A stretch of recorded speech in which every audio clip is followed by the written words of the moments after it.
There we go. Hi, good morning and welcome to this week's edition of NCompass Live. I am your host, Krista Porter, here at the Nebraska Library Commission. NCompass Live is the Commission's weekly webinar series where we cover a variety of topics that may be of interest to libraries. We broadcast the show live every Wednesday morning at 10 a.m. Central Time. But if you're unable to join us on Wednesdays, that's fine. We do record the show as we are doing today, and it will be available later for you in our show archives for you to watch at your convenience. And I will show you at the end of today's show where you can access all of the show recordings. Both the live show and the recordings are free and open to anyone to watch. So please do share with your friends, family, neighbors, colleagues, anyone you think might be interested in any of the topics we have on NCompass Live. For those of you who may not be from Nebraska, the Nebraska Library Commission is the state agency for libraries, so similar to your whatever state library. So we provide resources and training and databases and grants and services to all types of libraries in the state. So you will find shows on NCompass Live for all types of libraries: public, academic, K-12, corrections, museums, archives, historical societies, et cetera, et cetera. Really, our only criteria is that it's something to do with libraries. We sometimes have Nebraska Library Commission staff come on the show to present and talk about things, services and programs and things we're doing here through the Library Commission. But we also bring in guest speakers, and that's what we have today. Actually, kind of a mixture, because Holly has just joined us. Today, we have Beth Nowlinski and Jillian Wentworth from United for Libraries. Good morning, Beth and Jillian. And Holly Duggan, who is our continuing education coordinator here at the Library Commission. Hi, Holly. She's just next door. And we are going to, well, Beth and Jillian mostly are going to tell us all about United for Libraries and what they have available for us, for our libraries and our library staff members, board members, trustees here in Nebraska. So I think I'll hand it over to you, Jillian, first. Great, thank you so much, Krista. Great to see everyone today. I'm going to talk a little bit about United for Libraries and some fall events, including National Friends of Libraries Week, some upcoming celebrations and award opportunities. And then I'll hand it over to Beth Nowlinski, who's going to share about statewide access and registration logistics for accessing our statewide resources through United for Libraries. So first, I just wanted to share a bit about National Friends of Libraries Week, which is not till October, but I know that many friends groups are gearing up now to plan for that. So we like to do some summer coverage and talk about National Friends of Libraries Week since the planning is underway. And this year is the 20th anniversary of National Friends of Libraries Week. Oh, wow. So a great celebration there. And if you have a friends group who hasn't celebrated before, now is the perfect time. So that is coming up October 19th through 25th. It's the third full week in October, excuse me, every year. And it's a twofold opportunity to celebrate friends. So a lot of friends groups are celebrating their group in the community, raising awareness, doing things like membership drives and book sales, and promoting membership. And also a great opportunity for the board and the library to recognize the friends for everything that they do. So I'll be rolling out very shortly social media and other graphics to adapt for your friends group, PR marketing materials that you can also adjust to your needs, proclamation, letters to the editor, press releases, and then as always, idea sharing as to what other friends groups have done. We'll be doing a learning live session in the fall that will talk more about National Friends of Libraries Week and fall celebrations as well. So if you can see, I am wearing my National Friends of Libraries Week t-shirt, which you can see here. There's some great merchandise available online. General Friends Your Library pieces like the mug that you can have any time of year, and then as well as some fun tote bags and sweatshirts specifically with the National Friends of Libraries Week branding. So here's just some materials from years past, and a lot of groups either use National Friends of Libraries Week materials that we provide or kind of make them their own. So this piece talked about what Friends of the Library groups do in their community. And as I said, lots of groups use this week. You know, some groups do something, an event every single week, or at the very least, like a social media post every single week. They're fundraising events, membership drives. It's a great time for a book sale, a thank you event for staff, to do a contest, volunteer recognition, showcase the Friends board, and again, social media posts to demonstrate everything that the Friends do. Some ideas for libraries wishing to celebrate the week. A lot of Friends do a proclamation either by the mayor or their states. I know Tennessee often does a statewide proclamation declaring the week National Friends of Libraries Week, and letting your elected officials know how much the Friends support the library through fundraising and programs and volunteers. You can include data and stories along with that. And the more that the elected officials see that the local group has support for the Friends, the more likely they are to make sure that they support as well. It's a great time to recognize outstanding Friends of the library and to publicly thank the Friends in an article, in a library display, or give the library community the opportunity to thank the Friends through notes sent online or displayed or made in the library. Example of proclamations are here. Here's the Tennessee one, and then there's a local one as well, and we can provide the text for these for anybody who needs them. And as I said, a lot of groups adapt the graphics for social media or kind of make them their own. Here's a social media post using the hashtag and explaining specifically what the Friends do in their community. This was from a couple of years ago. National Friends of Libraries Week usually falls within a couple weeks of Banned Books Weeks as well. And so this is a post explaining how much the Friends support the freedom to read and intellectual freedom at the library. There's also an opportunity for to enter the National Friends of Libraries Week awards. These are two $250 awards that celebrate the accomplishments of Friends Group and everything that they did along with the community and other support organizations during National Friends of Libraries Week. So applications for this will be available directly following National Friends of Libraries Week in October, and then due in early December. I'm sorry, the applications will be available in September, excuse me. And they are evaluated on creativity and innovation, the engagement of the Friends, the staff, the board, and any advisory committees, and then the recognition and promotion of the Friends Group in the library. I also wanted to share. Is this the same one? Yes, I am looking at. This is the one that's sponsored by Baker and Taylor, correct? Yes. This is the next one sponsored by Baker and Taylor, yes. So this has been this one is, okay. Yeah, quite a few years separate from the National Friends of Libraries Week awards, but I did want to share about it because it's also happening in the fall, and I know Friends groups plan for it throughout the year.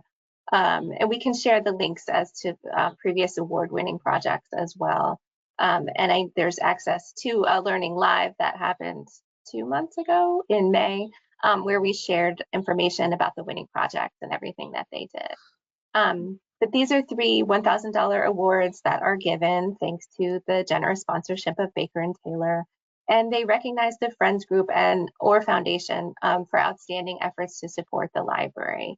And those are efforts that have come about within the previous 18 months before the application.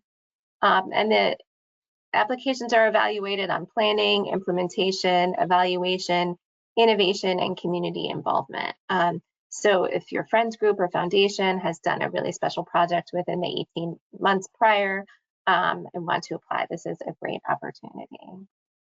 Yeah, and this one, the reason I was asking about the Baker and Taylor one is because we actually have had libraries win that one here in Nebraska.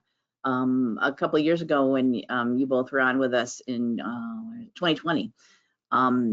Our Keene Memorial Library in Fremont had won that award. Laura England Biggs was on with us. And they have a great Friends group, and they're the one that, if anyone's heard of it before, have the drive-through liquor store. that I also remember that serves one now. as where they do their book sale from. So it's, first of all, it's a drive-through liquor store, which is just totally cool. And then where you drive in, I've seen pictures of, I have never been to, but there's shelves just floor to ceiling of books. And so that's where you can do a book sale. They do their book sale through there. So you can pick up your bottle of wine, buy a couple of books, and have something great to have at home.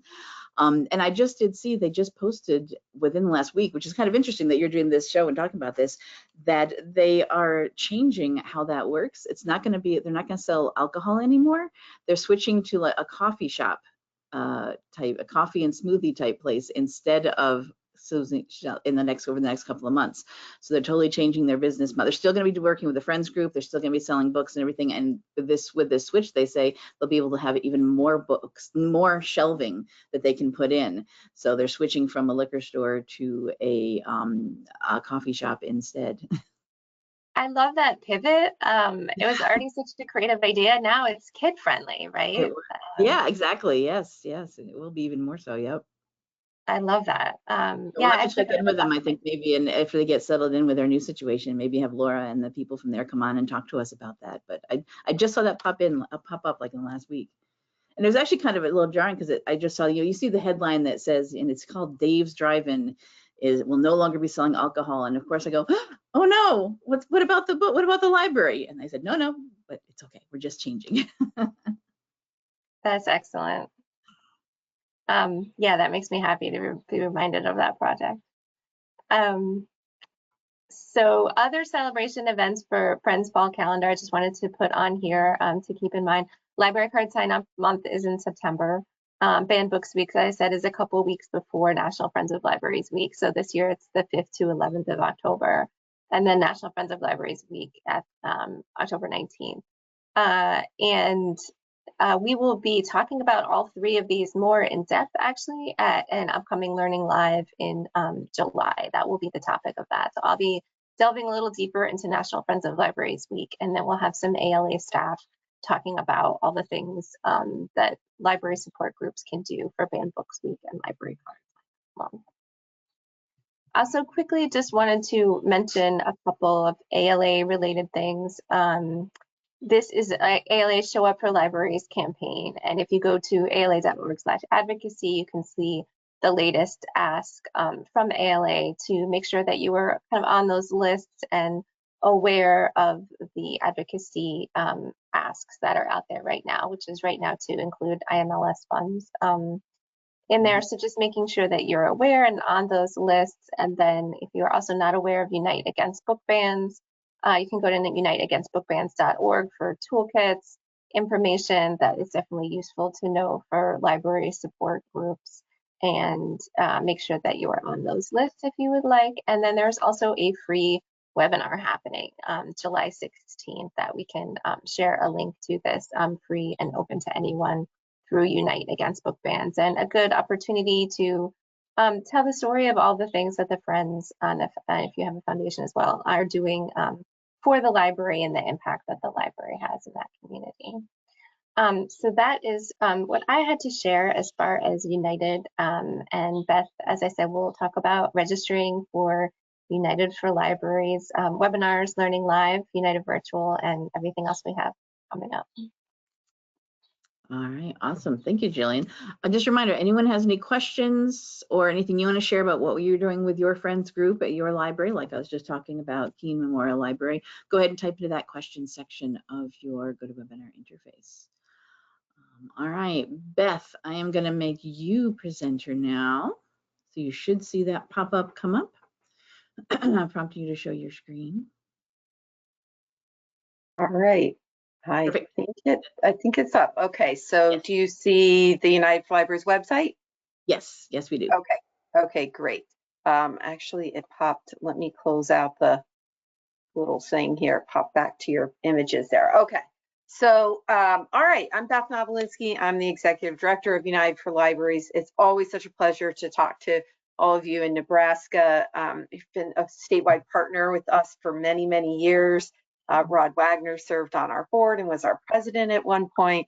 Holly spoke on a recent training series that you all have access to, as well as some of your other libraries in Nebraska as well, and I'll talk about that in a few minutes. So, and feel free to interrupt me any time at all, Krista, with any questions that come up or anything you want to add, or Holly as well.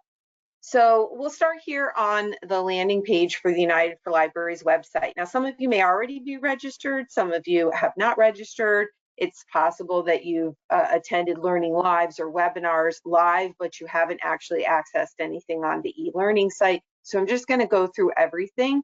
I want to say from the top of this, however, that you can always reach out to United for Libraries by phone or by email. At any point, we do monitor those emails, evenings and weekends and holidays. Phone automatically goes to voicemail outside of business hours, but email is checked, again, evenings, weekends, and holidays, as we know that trustees, friends, and foundations are volunteers.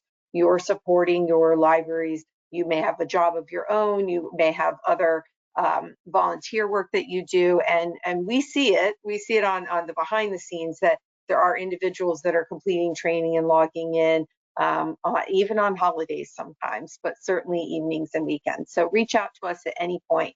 Also, to say, for registration purposes, I'll show you where you register to access, but also you can call or email us if you have any trouble with that form. A library director can also send us a list of people to register, and we handle that. We're doing that right now for virtual, which I'll talk about in a few minutes. But I've had a couple of library directors in Nebraska send a list of people, just include the names, their email addresses, and then what their role is on behalf of the library. Are they a trustee, friend, foundation, library staff, etc.? And then we'll get everybody registered and that information out to those individuals. So again, this is our landing page on our website. The ALA website was updated about a year ago. So if you haven't been recently, you'll see things are a little different than they were in the past. It's cleaner, easier to access. And our front page features some nice big images and information. Some information pulls automatically through our blog, which is where Jillian mentioned we can send some links on past winners for the awards. That information pulls in from our blog, and some recent e-learning events. I love this event calendar that pulls in automatically. It shows on our site, and it also shows on the main ALA calendar as well.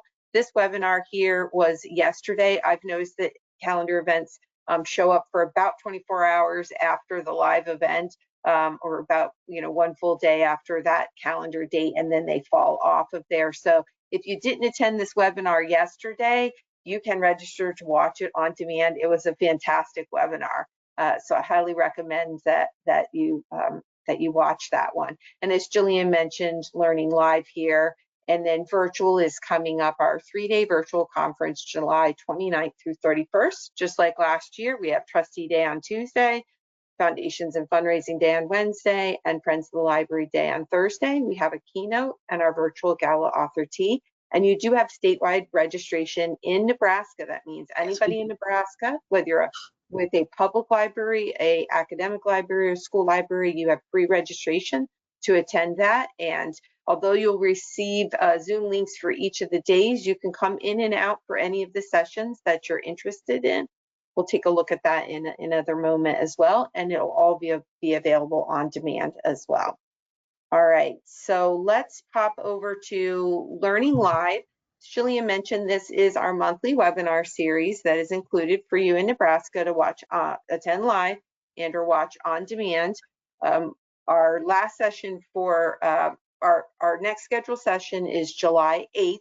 And as Jillian mentioned, that is about the fall celebrations, Library Card Sign Up Month, Banned Books Week, and National Friends of Libraries Week with Betsy Gomez, Jean Hodges, and Jillian.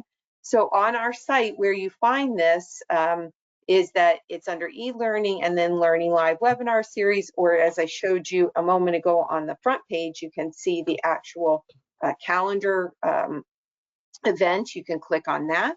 But if you come to it through the website here, you would just go ahead and click the link for statewide partners. I'm going to click that, and it's going to pop up to a registration form.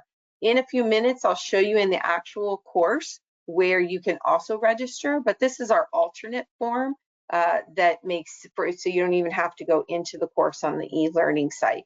So you'll just provide your email, your name, your city, your library, and your role, and then you choose, which one you're registering for. Right now, we only have July open for registration, and then you can share your ideas for Learning Live topics here, and we do look at those and use those to do new topics as well. So something that's shifting a little bit in this coming year is that we've been doing Learning Live monthly from September through July of each year. So we only take off August because of virtual. We're making a slight shift in that in the coming year.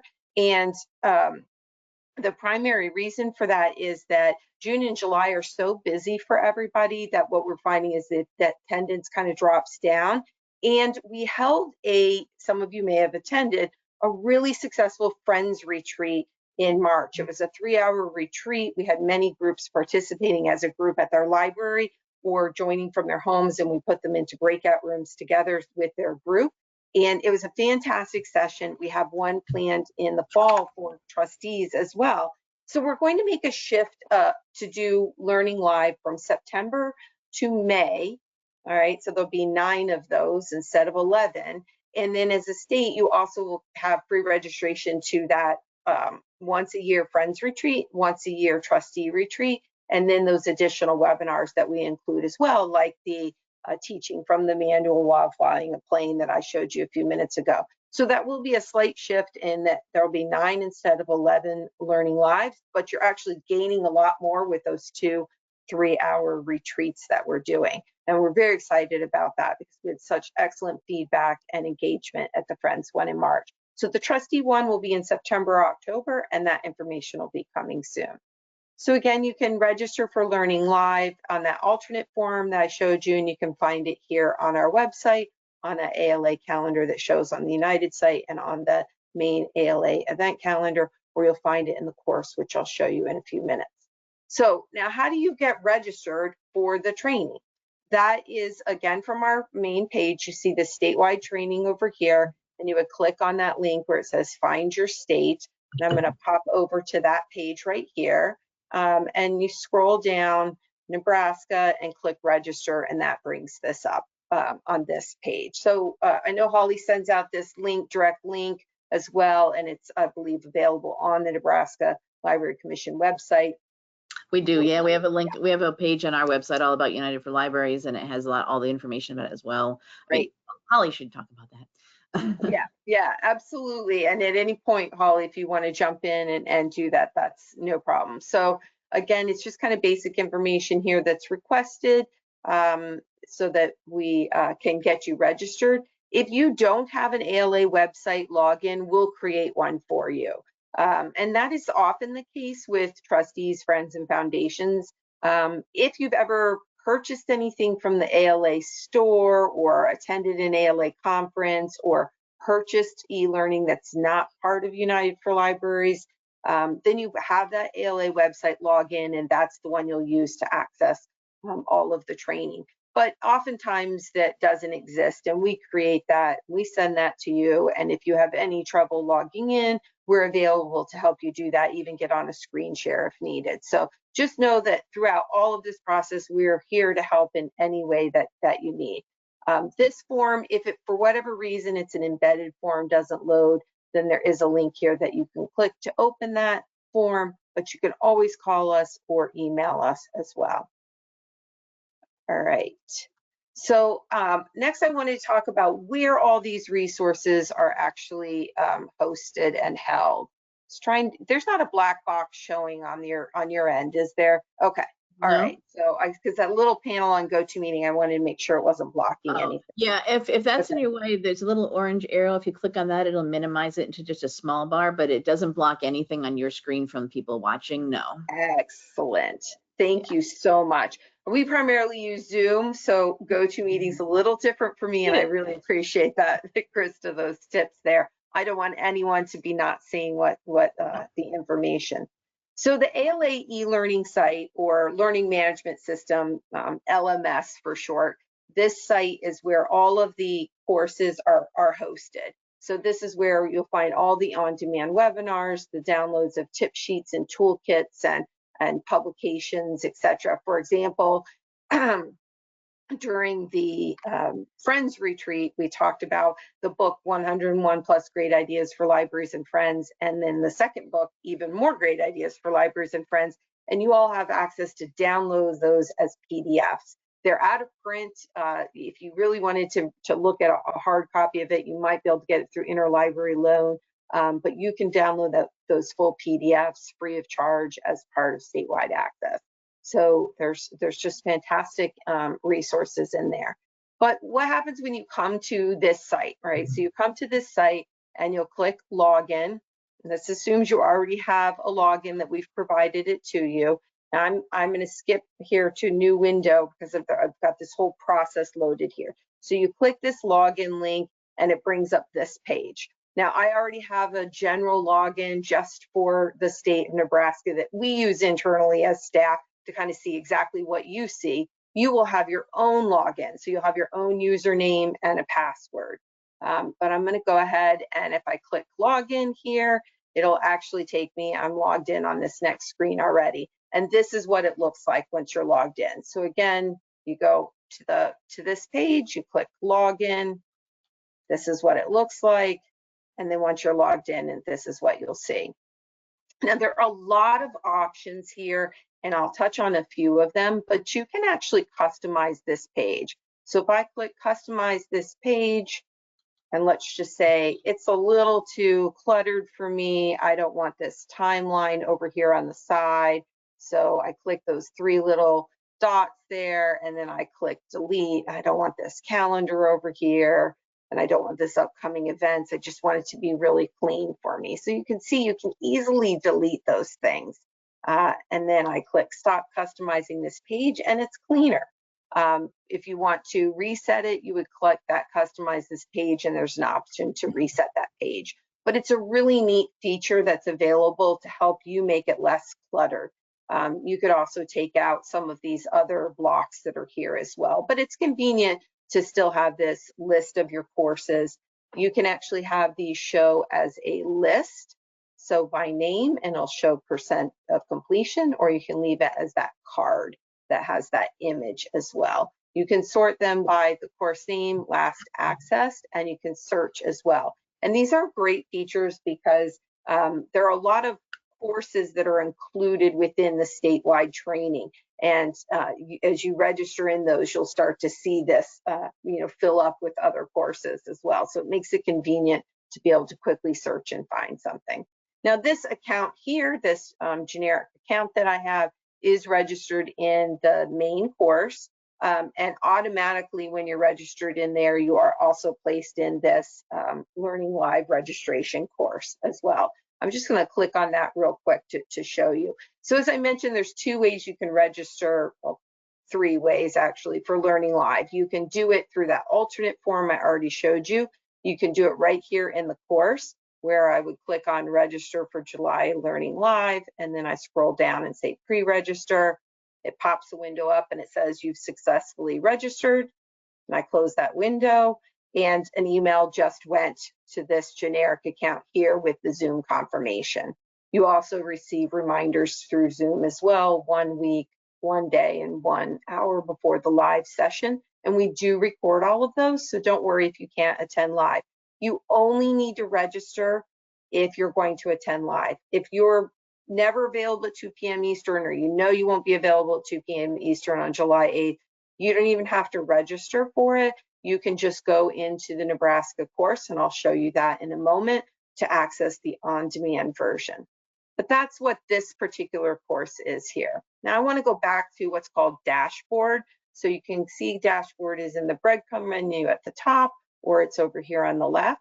And this takes me right back to where all my courses are listed. A couple other things I'll show you on here. Transcript, there's this fantastic feature here in this learning management system on the ALA e-learning site that you can click on the transcript, and it will show you actually all the courses that you are registered in currently or have been registered in the past, and it'll show you how much time you've spent in there, what your role is. If I scroll across, it gives me additional information as well. If you've earned a certificate, you can download it right from here. and you can also download your transcript as well. So I know, and Holly can touch on this, Holly, people send you information to get credit for training, right? If they want to get credit for that through the state library. Right. We have Okay, our, so, which I can show later, but yeah. So okay. when they finish watching any of the webinars or courses, they just fill out our form. They submit it to me and Mary Geibel, and then we update their the board's certification record. Great. So that's the process through the commission, but you also have your transcript that would serve as additional information if you needed it as well. So that's available to you right through this page also. So right now I'm actually in the Nebraska statewide training course, and I'll walk through what is in these various menus for you so you have an idea of what's included. So on the front page or the landing page of this course, or the home page of this particular course, you'll find we keep this hot, new, and forthcoming, where we have links to the stuff that's coming up in the next 30 to 90 days or so, and then also information about recent things that are available on demand. And if you scroll down, you'll see more information about these things that are bulleted at the top. So as I mentioned, you have free registration for 2025 United for Libraries Virtual. Now, Holly has sent out information to you all, and you saw there are multiple ways that you could register. You can email us individually. You can, oh, and I see there's a mistake. I apologize. I will correct that right away to say the Nebraska Library Commission. I'm embarrassed. My face is turning red, and I'm so sorry. I will correct that immediately after this call. You can register, email us individually. The library director can email us as a bulk, or you can click here to automatically register, and I'm going to show you that in a moment, or there's an alternate registration form as well. So we try and make it very easy. But this is a great example of how when you find things in here that you want to do, it's really simple to bypass the shopping cart, bypass everything else. You don't have to email, call us, or anything. I'm going to, where it says click here to be automatically registered, I'm going to do that. And you're going to see that it's going to immediately register me in this course. So this is the course for 2025 United for Libraries Virtual. And if I go back to my dashboard, you'll see that it's now a course listed on there as well. So once you're in here, you'll find the daily schedule is here, all the program descriptions, the keynote, the gal author tee, all that information is here. And this week we'll also be uploading a downloadable schedule in a time zone schedule as well. So you'll be able to pull that out there. But you can see I completely bypassed. You didn't have to call, email, no going to a shopping cart and saying, oh, but I thought it was free, etc. It's right here in the course, and it makes it super easy. So I'm going to go back here. Again, Learning Live, the alternate registration form or that pre-register takes you to that registration course I showed you beforehand. And here's that teaching from the manual while flying the plane. It was yesterday. Again, I'm going to bypass the shopping cart and I'm going to go right into that course. And the recording will be up by tomorrow or Friday at the latest with the slides as well. So if you attended live, you'll be able to come in and watch that. If you didn't register and you want to, you can do it right through the course. And again, there's always an alternate registration form as well. So let's pop back over here to this main course and talk about some of the other menu items that are up here. Oh, I also want to highlight, yes, the course that Holly and some folks from Nebraska are in. Again, I'm going to bypass all other registration options, and I'm going to go right into this series, Striking a Balance, Developing Systems for Successful and Sustainable Library Governance. I'm so excited about this series. It has 3 sessions. One is on the role of library boards in building strong communities. Session 2 is on succession planning for effective leadership, and session 3 is on centering community, engaging constructively with local government. So I'll just click on, for example, session 1 right here. The slides are here, and then the video is directly here in the course. So a couple things to note when you want to watch a video in a course. If you go up to this little hamburger menu in that top left corner and click on that, you'll see that it takes that menu off from the side, but still I can't watch that entire video in my screen, right? But what you can do is go down on the video and click the full screen. Just like you see on YouTube, there's that option with those 4 little arrows to go full screen, and it will actually take that video full screen for you, and then you can just simply play it. You also have the option on all of these videos to change the playback speed to go faster or slower, and also to turn on closed captioning or subtitles. Okay, so a hint for you with any of these videos where in order to get a certificate, the system itself allows for the certificate once you've watched that video and filled out feedback.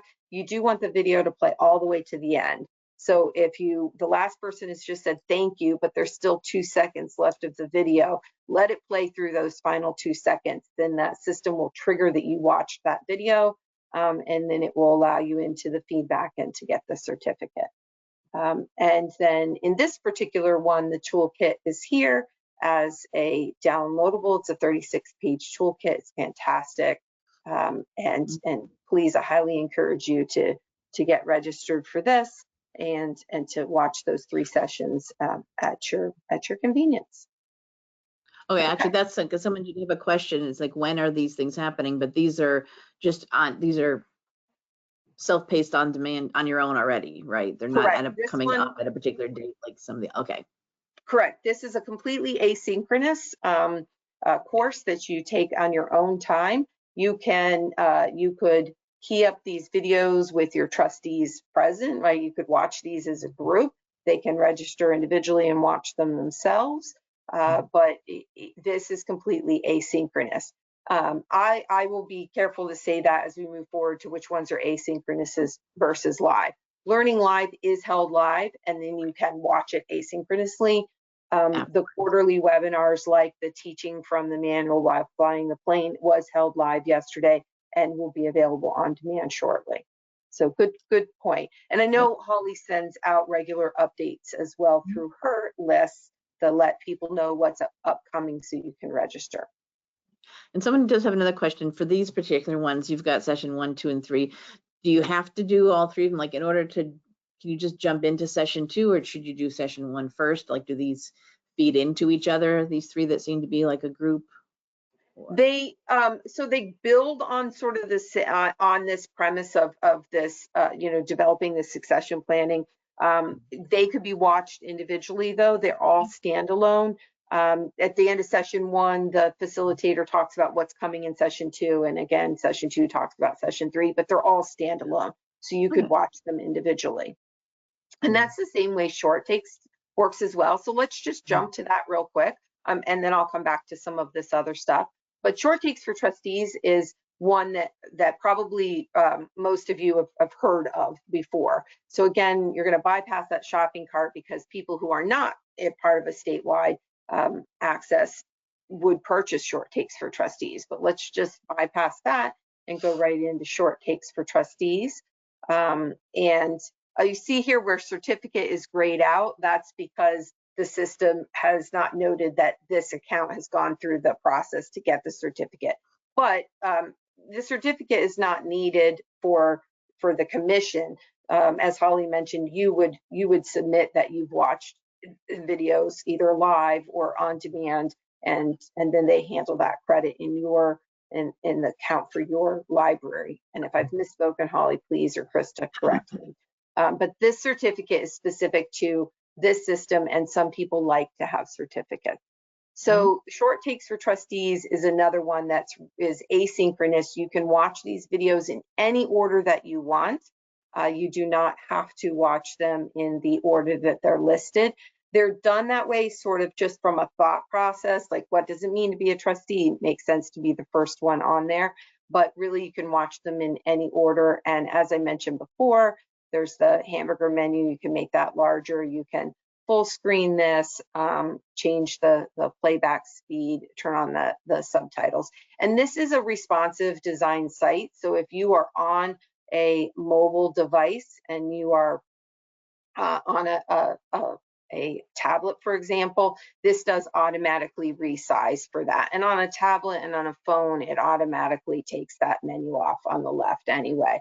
So when you're on a tablet, the video kind of resizes itself automatically to your screen. So again, this series is asynchronous.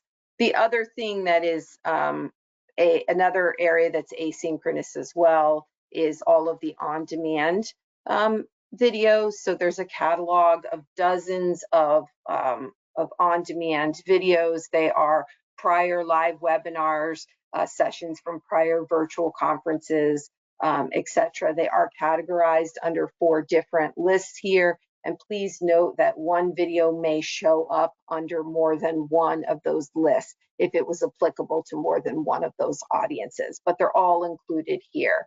So you're able to go in, this was a popular one, building a stronger relationship with your library board, and you click that link just like I showed you before. This is called a sub-course enrollment, but it just takes you automatically into that separate course where you can access all of that information. And as you recall, I said that as you started to do those things on your dashboard, you'll start to see that list of courses expands there. So that's where it can be convenient to make this a list or to search for them yourself there in that box. So that's now you can see what I was mentioning earlier. So Learning Live, again, a very probably our most popular thing that and the quarterly webinars. People really like the live training. So they are split up by year here. We'll just pop to 2025 real quick. Here you can quickly access the on-demand of the previous webinars. As Jillian mentioned, we featured some of the previous winners, grant winners or award winners, sorry, in May. So you can click in there and watch that video. You can also, you don't have to go to the landing pages, you can scroll right through as well in the menu. But let's look here at June is the one that we just put up. So again, the videos here, just like we saw in the other courses, the slides are here to download. And then we do for Learning Live what's called a links and resources document. And you can download that PDF. It provides all the links that were shared in chat and things that were mentioned during the webinar as well in one convenient place, and is a PDF with links actually embedded in there so you can quickly access that information. And then if I actually click next, because there is a previous and next here to scroll through, you'll find July. This was the same information that was on the home page of the course, and they're updated here. So live webinars will show you the current and most recent live webinars. Again, since this was just yesterday, if you come to this course tomorrow or the next day, you'll see that this has shifted to just link to the on-demand. But this is where you'll find the most upcoming and most recent webinars. We talked about on-demand and trustee training. So the one thing I haven't talked about under what's under resources here, these are resources for advocacy, graphics. I've seen some libraries in Nebraska use these graphics. I believe actually at one point the commission made some luggage tags with this, if I recall correctly. We use the Friend Your Library because it's a nice round graphic to make buttons, actually. Yes. We had part of with our Makerspace grant that we had, the Library Innovation Studios Makerspace, we had a button makers that libraries were given, and we would to promote it and you know, show it off. It's a nice perfect round size, and we made tons of buttons. Yeah, that's great. I love this graphic. Even though the graphic for National Friends of Libraries Week is a little different and more updated, I still love this Friend Your Library graphic. And we still make these available here. So you have the graphic. You also have a bookmark. So you could see, it's kind of hard to see, but that's a 4-up bookmark. The image you're seeing here has no bleed, and then there is also a version of it that bleeds. So that means it fully prints edge to edge. You would likely need to get those professionally printed. The ones here without a bleed, you could print yourself. And then there's a poster that does a letter size in 11 by 17. And so it has different ways that you can, people can friend their library, right? So on both the bookmark and the poster files, there's a section, and it's a little hard to see, but you can see below this text, there's like a blue strip there where there's no text. It is an editable PDF file where you can add contact information for your friends group or for your library there. You do not need the full version of Adobe Acrobat to do that. This is a file that you can do just in the read, your read-only version of Adobe Acrobat with that section that you can fill in, and then you can print those. So these are available free for you to download. I'll just click next as I scroll through this rather than the menu. But the public resources here are divided into publications and tip sheets and archived newsletters. I mentioned the books, 101 plus great ideas for libraries and friends. It is a fairly large file, 4.5 megabytes, so it could take a moment or two to download, but you have that PDF, and then again, even more great ideas. The other publications in here, practical guides are around 8 to 10 pages, and that's a trustee series. And then the toolkits are more in the 6 to kind of 10, depending on which one it is. There's toolkits focused for trustees and for friends and foundations. The tip sheets are very popular. These are 1 to 2 pagers. So we do have a note here, like how can you use these? A director or anyone associated with the Nebraska Library can download them, and you can share them with other libraries in your state. So you're a trustee and you say, oh, the trustee at this library in the next community over, I want to share this with them. Yes, you just can't share them outside of your state since Nebraska is paying for access for your state. And if you have ideas for tip sheets, let us know. We're always looking to develop new ones. They are categorized, again, just like those on-demand webinars under these topics, but one might show up in more than one place. And then a very also popular resource is our old print newsletter. So you all have been with us for many years, and back to the days when we had a print newsletter. And during the pandemic, we made a move away from that because by the time it could be printed and sent out, so much information was shifting and changing, and printers were closing and all of that. So that's when we started Learning Live. Actually, we moved to an e-newsletter, which most of you are probably signed up for, and I'll show you in a moment how to do that. But we moved away from that print newsletter, and that's how we came to having those monthly Learning Lives and those quarterly webinars, because we didn't do that much pre-pandemic in that live synchronous training sphere. So here you can download these PDFs, and there's a lot of great evergreen ideas in there, but you can download those. And then the Voice for America's Libraries was the trust. So news update is back from Friends of Libraries USA days, and then the Voice for America's Libraries was after the merger within ALA, so that you see those date spans there. And also you can sign up for the current to sign up for the e-newsletter, and again that that form loads there, and then there's a click here to open it. But if you register for anything with us, you automatically get added to that e-newsletter. It goes out at the beginning of every month, and then we send a mid-month update as well. So that's where most of you are, I think, find information about what's happening in the upcoming live trainings, and then you end up clicking through to those forms through that process. For those books that you had available on there, the 101 ideas and whatnot, I was wondering, because we have a professional, well, we're the state libraries, we have a collection here, and we do collect things for library staff and board members, like our professional collection. And we actually, so I looked it up to see, do we have these? Because you said they were out of print. We don't have the 101 plus great ideas, but we have the sequel. You said the other one, the more great ideas, even more. We have that one, and even more great ideas for libraries and friends in our collection. So if someone does want the hard copy, actually. And we also have the complete library trustee handbook. Good. Was also in our collection. So if people want something more like that, we have them here. Check our catalog, our library catalog. Great. I might have, I will look, Krista, if I have an extra copy of 101 plus great ideas, I'll send it to you to add to your professional. Okay. Oh, sure. Yeah. I can't see on my bookshelf real quick, but I'm pretty sure I have an extra copy. I love these because they're like a recipe book.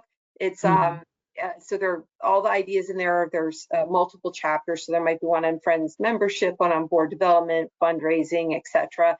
And then you look through and you pick an idea, and it's set up as here's a synopsis of the idea. Here's how they did it with graphics and other examples of materials related to that, and then a summary of the success or lessons learned from it, and ideas of how they would do it different next time. So it's a really great way to not reinvent the wheel and find some unique and fresh ideas for what you might want to do in the future. So Krista, did you look to see if you have our action planners? Because and I'll connect with you afterwards. If you don't, I'll send those as well. There is one on called All Ages Welcome that we featured actually activities from that as part of that Friends board retreat. And then there's another one called Proving Your Library's Value. So I'll connect with you, and if you don't have those, we'll send you copies of those as well, so that you have those in your professional collection. All right. Are there any other questions or things that I can help folks with? It's a ton of information, I know. You could kind of go down a rabbit hole, right, by jumping in here and going to see what you can find. But never, please never hesitate to reach out. Always contact us, because we know this stuff inside and out. And you can say, I think there was a resource on XYZ. And we'll get back to you and say, here's a webinar, here's a tip sheet, here's, et cetera, and provide all of that to you as well. Yeah, definitely. Yeah, if anybody has any questions, anything you want to ask, get into that question section, type in there anything more you want to ask. Sure. I know a lot of things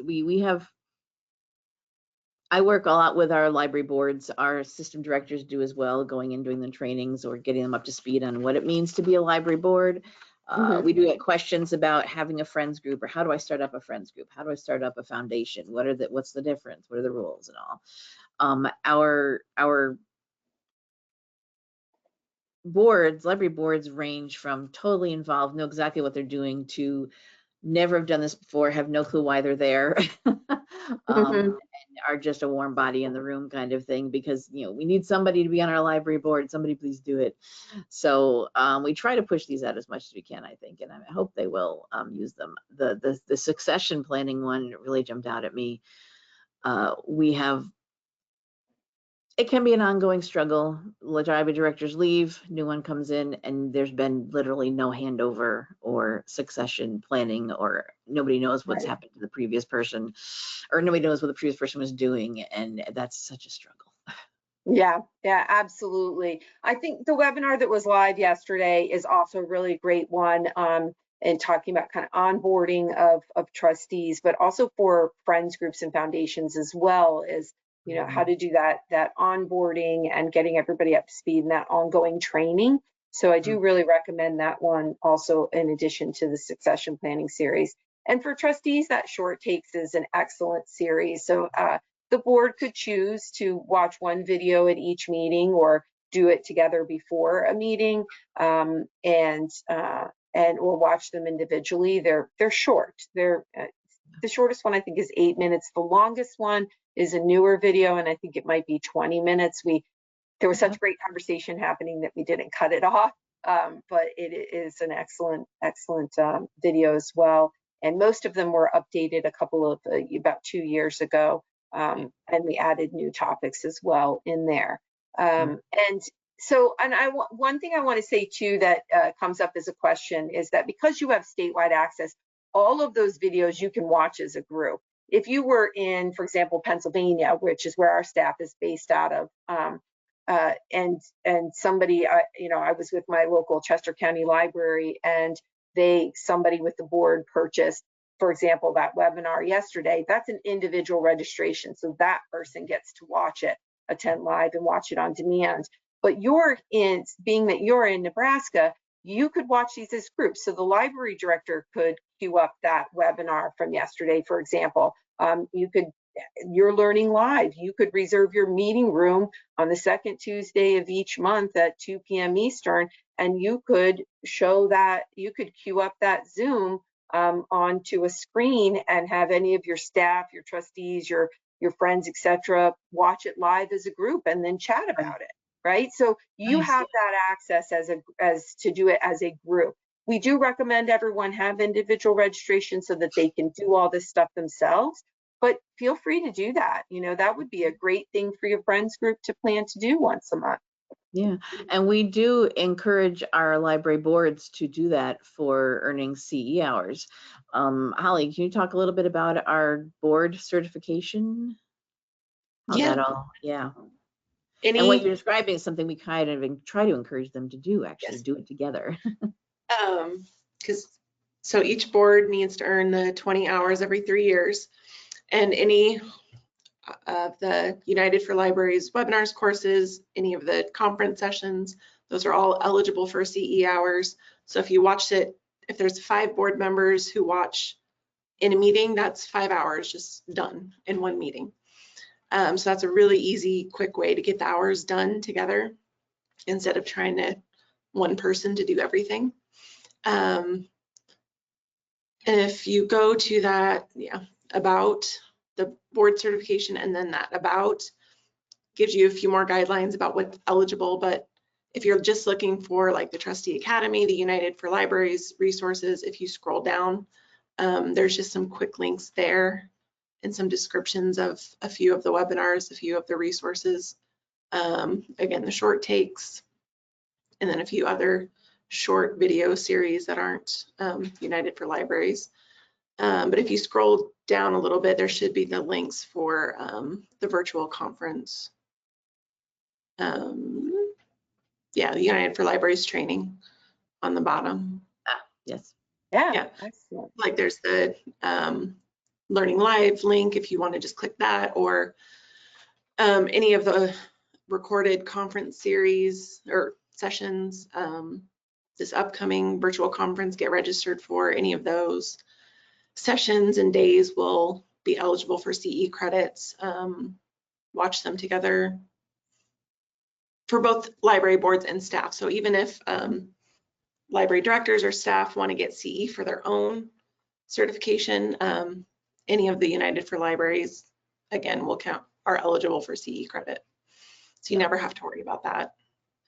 Because we do have, and we won't get into it, we do have both a board certification program here in Nebraska and librarian certification for library staff and directors. So. Yep, and then right there on that pop-out menu, if you're a board member, under board certification where it says submit CE credits, you can just fill out that form, let us know who or which board members watched the webinar or the session, and then we can get that added to their record. Or if you want to go back, the public librarian certification form is similar. Yeah, submit CE credits. Same thing, just tell us which one you watched, and then we'll get that updated and added to your hours. And if you are a library director, you can check on your library board status too, as far as their board certification with us. Yep. You can That's see that great. expiration date. If you click into that, you should be able to see what has been submitted, and then how many hours you need, how many hours have been submitted, and then your renewal date, and then your current board members. So if you ever need to update your board members or have any questions, just let us know. Yeah. You all make it so easy. That's fabulous. We try, and they still struggle, but that's okay. We keep trying. There's always somebody that it's getting close to their certification date and they're scrambling for hours, but we do try to encourage this. You know, you've got 5 members on your board, you only need to do 20 hours in 3-year period. That's only 4 hours per person in 3 years. It's got to be easy to do. Yes. And I showed you all that stuff that is on demand too, right? So you don't even have to worry about attending it live. There's always benefit to attending live because you can ask questions, but you know, there's so much value also in watching on demand. And again, anybody reach out to us at any time. We're very excited about all the wonderful sessions for virtual. I always think we can't top it next year, and then the next year we get even better sessions. So they're wonderful, wonderful topics. And again, you'll get the Zooms when you register, you'll get the Zooms for all 3 days, but you just come in and out of the Zoom when it works for you. And a library, highly encourage you to think about, using your meeting room and just queuing it up to run for those 3 days. And your staff and your trustees, friends, foundations can come in and out. And just a reminder too that academic libraries and school libraries, you're also included under that umbrella as well. Although most of our materials are focused on public libraries, there are many, many things that are great, especially in the fundraising and the advocacy and the friends groups arena that work well for school and academic libraries as well. I know some academic libraries are starting to have their own friends groups. Yeah. Mm-hmm. Yep. Indeed, and there are some school ones as well. There's actually also there's a prior learning live that is an example of having a teen board member. So not just as an advisory, but actually a teen, of the library board, a representative from the school system. Yeah, engaging youth. So that's I think it was in late 2023. So you'd find that again where I showed you to go find the older learning lives.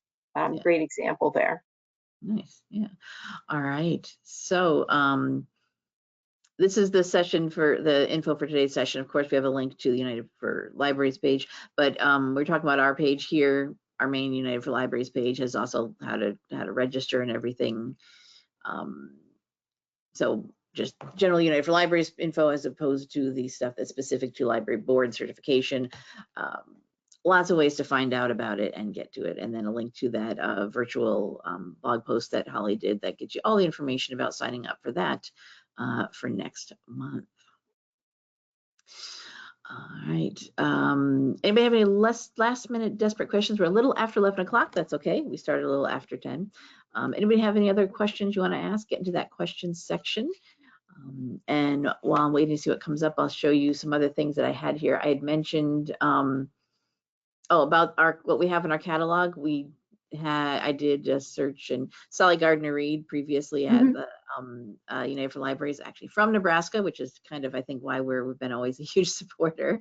The Complete Library Trustee Handbook, The Good, the Great, and the Unfriendly, friends groups, and then getting grants, and then that even more great ideas. Okay. Yeah, the 101 one just didn't come up, so I guess we, for whatever reason, don't happen to have it. I will check. I'm pretty sure I have an extra copy, and I can send you the 2 action planners too. Anybody can go and borrow these from us if you want to. Look on our Library Commission webpage. Up here at the top, it says NLC catalog. That's where you can get into what we have here in our Library Commission collection. I also want to show you, this is that Dave's Drive-In for Keene Memorial Library. This is a picture of what, as you can see, that's where you would drive in, and just shelves and shelves of books on the wall there. And this is their post just from early June 15th, last week, saying we will no longer sell alcohol, tobacco, or lottery, turning into a coffee and smoothie shop over the next 2 to 3 months. It's going to be adding seating area with tables and chairs and even more bookshelves. So you definitely, like you said, kid friendly. So I just think that's a very cool thing. Yeah. It is. It's really cool. All right. And then I'll just open up other things here. National Friends of Libraries Week information. So all this is stuff that you can find on the United for Libraries page, as Beth and Jillian were showing you. All right. I don't see any other questions coming in. That's great. That's not a problem. You know where to reach out to for if you have any questions for United for Libraries. Reaching out to Beth or Jillian. Contact Holly if you have any questions about certification and CE and continuing education. So I think that we will wrap it up for today's show. Thank you everyone for being here. Thank you so much, Beth and Jillian, doing this kind of at the last minute. This was we had a unfortunate cancellation for this week's show suddenly last week, and at the same time we were reaching out to say, hey, maybe we should do an update about United for Libraries. It's been a few years, and you just jumped on this week right away. So thank you so much for joining us so quickly. Hey, so today's show, yeah. And we love United for Libraries. We will keep supporting and pushing for people to use it as all the time. Yeah, so many great resources, so many things that for our friends groups and our boards that we are happy to keep supporting it. They need all this kind of training and education, keeping up. Like I said, there's constant turnover but not just in library boards, but in library directors, and always need to have refreshers on what are we doing? Why are we here? What's our job? Mm-hmm. And it's just amazing resources. Yeah. So today's show is recorded, and if you go to, we've always got links here for the recording shows. If you use whatever is your search engine of choice and type in NCompass Live, we're the only thing called that on the internet so far, still. You'll get our main page. Here's our upcoming shows for July and even into August, but our archive shows are here. Most recent one at the top. Today's recording, usually I say the recording should be ready by the end of the day tomorrow, but we are closed tomorrow for the Juneteenth holiday. It is a federal holiday and as a result, a state holiday for us here. So I'm going to get the recording up by the end of the day today, so people don't have to wait.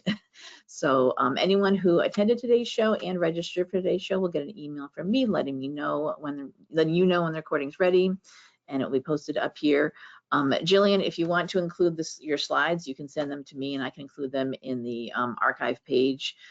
Here's the one from last week, a link to the recordings are all on our YouTube channel, and then slides we can share as well if you want to.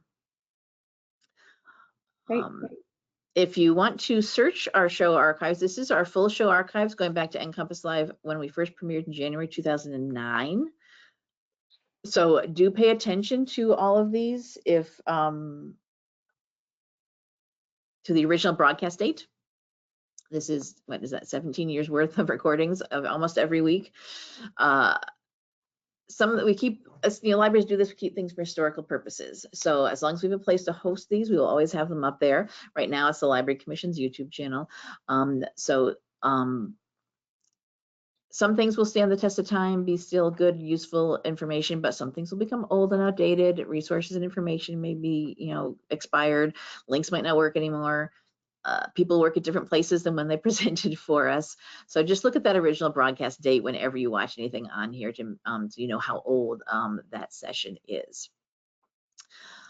And I did a search here. I'd mentioned about if you do want to see the previous session that was done, we've had Keene Memorial Library people there on before. It was our 2020 session. We've got the recording of that when Laura England Biggs, who is still the director there at Keene, so that's not a change, talked about the Friends and the award they won the last time that Beth was with us. We do also have a Facebook page. If you like to use Facebook, give us a like. We do reminders. Here's your reminder to log into today's show, meet our presenters, and then when the recordings are available, I post on here as well. We use the hashtag, a little abbreviation for our show name, NCompLive, to when we post up onto here on the Library Commission's Facebook, Instagram, etc. Anything else I was going to show you? No, I think that's good. All right. So that wraps it up for today's show. I hope you join us next week. We see we've got our July dates in here. I do have more things scheduled, just because they're not on here yet. I'm still confirming with descriptions, so there will be more filled in on here coming up in July and August, but here's what we do have confirmed so far. Next week, we are talking about Nebraska's Open Meetings Act. This has become an annual session that I do with Scott Childers, who's the executive director of our Southeast Library System. He's kind of our our expert on Nebraska open meetings and Nebraska library law. And every year the legislature just likes to make changes sometimes to it, and some certain bills and things make little tweaks. So we do an update. Public library boards are required to be in compliance with Nebraska's Open Meetings Act as a public body. So you're a library board, this is another session for you. So do sign up for next week's show for an update on what's happening with Nebraska's Open Meetings Act and what you need to do for your board to be in compliance.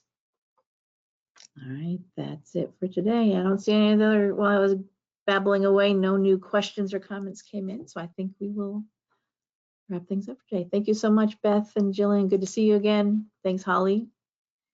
And we'll see you all on a future episode of NCompass Live. Thank you. Thanks so much. Thank you. Bye-bye. Bye.